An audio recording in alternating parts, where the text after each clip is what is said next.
فرمائیے گا سگریٹ پینے کی کتنی ممانعت ہے شریعت میں، کتنے سخت احکامات ہیں اس حوالے سے شریعت کے کہ ایک آدمی جو سگریٹ پیتا ہے، سگریٹ بناتا ہے، سگریٹ بیچتا ہے، سگریٹ خریدتا ہے، شریعت کا کیا حکم ہے اس حوالے سے؟ سگریٹ کے حوالے سے جو ممانعت کا پہلو ہے تو وہ مختلف نصوص سے بالکل واضح ہے اور بڑی ہی صراحت کے ساتھ سگریٹ کا حرام ہونا بیان ہوا ہے، کیونکہ نبی علیہ السلام کا ارشاد گرامی ہے کل مسکر خمر اور کل خمر حرام، ہر نشہ آور چیز شراب ہے، اور چونکہ شراب جو ہے وہ حرام ہے تو ہر مسکر کی نشہ آور چیز کو آپ نے حرام قرار دیا ہے جی۔ اور اس میں یعنی کسی مقدار کا تعین نہیں ہے،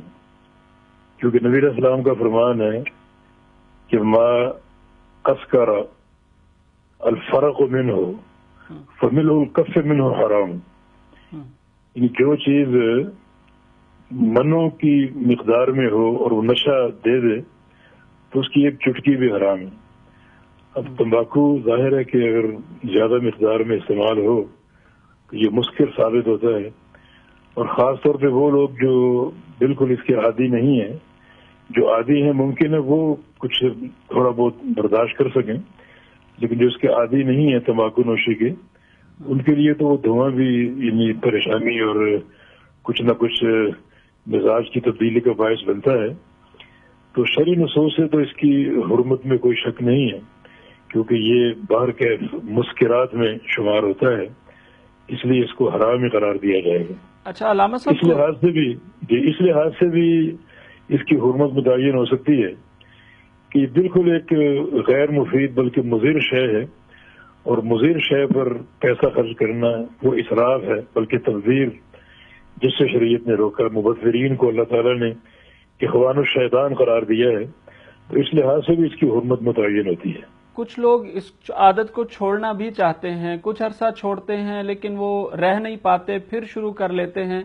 تو ان لوگوں کے بارے میں کیا فرماتے ہیں؟ اس کے لیے ایمان کی پختگی اور مضبوطی چاہیے، جیسے صحابہ کرام کا ایمان تھا۔ وہ لوگ شراب کے نشہ کے عادی تھے اور اس طرح طرح کی شرابیں پیتے تھے، اور آپ جانتے ہیں جب یہ شراب کی پوری حرمت نازل ہوئی ہے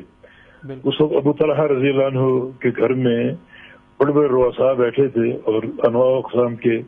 شراب کے مٹکے بھرے ہوئے تھے اور جام چل رہے تھے۔ انس فرماتے ہیں کہ اس وقت میں جام ان کو انڈیل کر دے رہا تھا، تو پھر یہ جب شراب کی حرمت کی اطلاع ہم نے سنی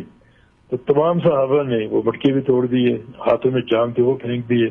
بلکہ جن کے منہ میں شراب کا گھونٹ تھا انہوں نے کلی کر دی فوراً۔ تو حالانکہ شراب کا نشہ یعنی بڑا ایک مدمن ہوتا ہے، لیکن صحابہ جیسا ایمان ہو، پختگی ہو، توکل ہو اور قوی ایمان ہو تو یقیناً اس کو چھوڑنا آسان ہے، اللہ کا خوف اگر شامل حال ہو تو۔ ایک آدمی اس کو مسلسل استعمال کرتا رہتا ہے، صرف فی الحال میں سگریٹ کی بات کر رہا ہوں، اور اسی پر اس کی موت آ جاتی ہے، بہت ہی یعنی خطرناک معاملہ ہے، کیونکہ نبی علیہ السلام کی حدیث ہے کہ جو یعنی گناہ کرتے کرتے مر جائے تو اسی گناہ کے ساتھ وہ قیامت تک لکھا جائے گا، اور وہ گناہ کرتے کرتے اٹھے گا۔ تو یعنی اسی طرح نیک اعمال ہے، کوئی نیکی کرتے کرتے مر جائے تو قیامت تک اس نیکی میں شمار ہوگا، اور جب قیامت قائم ہوگی تو نیکی کرتے کرتے اٹھے گا۔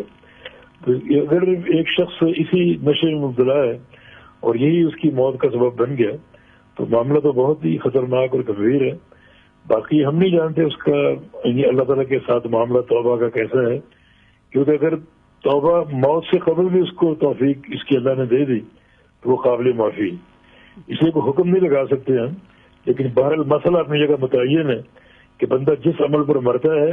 اس عمل میں قیامت تک رہے گا،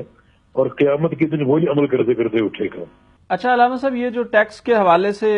بات آ رہی ہے، سن ٹیکس یعنی گناہ ٹیکس سگریٹ پینے والوں پر عائد کیا جا رہا ہے، اس حوالے سے آپ کیا فرماتے ہیں؟ یہ بھی انتہائی ایک خلاف شریعت اقدام ہے،